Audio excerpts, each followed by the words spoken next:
بسم اللہ الرحمن الرحیم سبحان اللہ و بحمدہ سبحان اللہ العظیم صلی اللہ علیہ وآلہ وسلم۔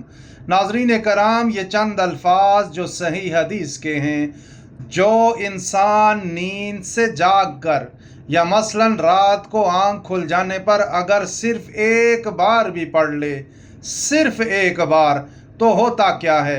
نبی کریم صلی اللہ علیہ وآلہ وسلم نے فرمایا، پھر اگر وہ اللہ سے دعا کرے تو اللہ اس کی دعا ضرور قبول فرماتا ہے۔ اللہ اکبر! کتنی بڑی بشارت ہے! اللہ تعالیٰ خود اپنے محبوب صلی اللہ علیہ وآلہ وسلم کی زبان مبارک سے ہمیں یہ نسخہ عطا فرما رہے ہیں۔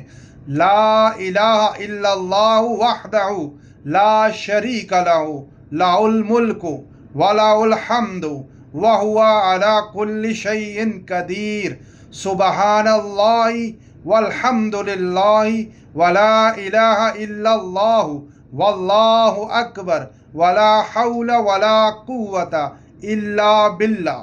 اور صرف یہی نہیں، نبی کریم صلی اللہ علیہ وآلہ وسلم نے ایک اور موقع پر فرمایا کہ جو شخص رات سونے سے پہلے یہ کلمات، یہی اذکار صرف ایک بار پڑھ لے، نہ 70 بار، نہ 100 بار، نہ 313 بار، صرف ایک بار پڑھ لے، تو اگر اس کے گناہ سمندر کی جھاگ کے برابر بھی ہوں تو اللہ تعالیٰ انہیں معاف فرما دیتے ہیں۔ ناظرین کرام، ذرا سوچئے، ہماری زندگیوں میں کتنے گناہ ہیں، چھوٹے بڑے، وہ جو ہمیں یاد ہیں اور وہ جو ہم بھول چکے، لیکن نبی کریم صلی اللہ علیہ وآلہ وسلم ہمیں فرما رہے ہیں کہ اگر تم سونے سے پہلے یہ ذکر کر لو تو اللہ رب العزت ان سب گناہوں کو معاف فرما دیتے ہیں جیسے کہ کبھی ہوئے ہی نہ ہوں۔ اللہ کریم ہم سب کو عمل کی توفیق عطا فرمائے، آمین یا رب العالمین۔ جزاک اللہ خیر۔